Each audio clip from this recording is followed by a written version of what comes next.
Honorable Shivambu.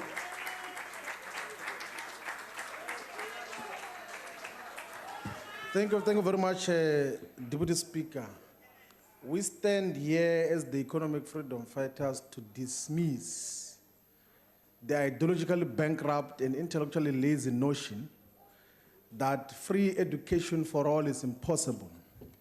It is possible, and we're going to illustrate to you, Honorable Nzimande, how you can achieve that.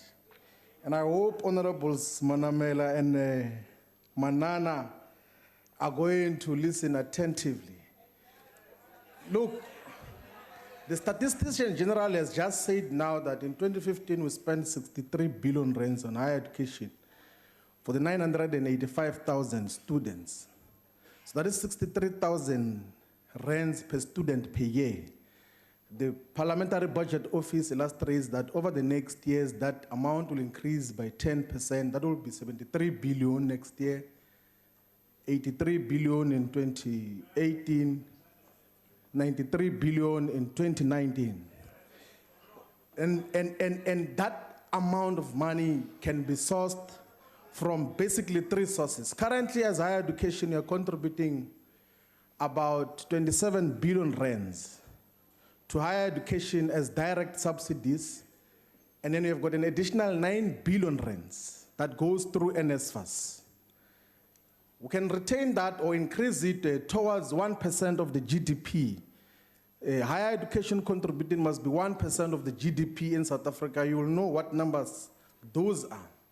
But the most important source that we want to speak about, a novel source of funding fee-free higher education in South Africa, is to introduce an education levy in all the pension funds.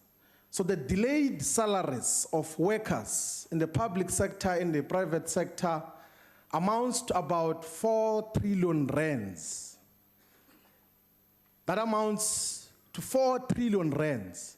So if you take 2.5% of that amount annually, it will give you 100 billion rands. And that is going to save the people who are the pensioners themselves, the teachers, the nurses, the doctors.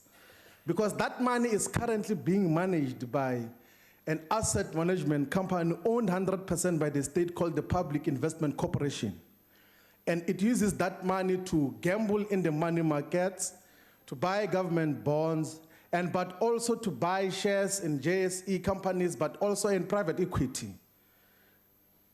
Now recently, PIC bought about 6 billion rand stake in Lonmin. Now recently, PIC just transferred 9.4 billion rands for a 2% stake in Steinhoff, which is owned by one of the biggest capitalists, Christo Visi. And these are the monies which are there. These are monies of workers. Why don't we mobilize society as political leadership that we can take 2.5% of the pension funds, of the delayed salaries of workers, and then we give that to fee-free higher education. And we then have to deal with the expansion of the system. The statistician general just said now that the system is constipated, it's inefficient, it's ineffective, and it's unnecessarily costly. So if you have got 100 billion from the pension fund education levy, you have got the 31 or 33 billion that you are transferring through NSFAS or direct subsidies, you have got already more than 130 billion rands. And then you increase the corporate tax, you are going towards 160 billion rands. In a manner that can be sustainable, then you can be able to expand the system, create a scholarship for students that want to study outside South Africa.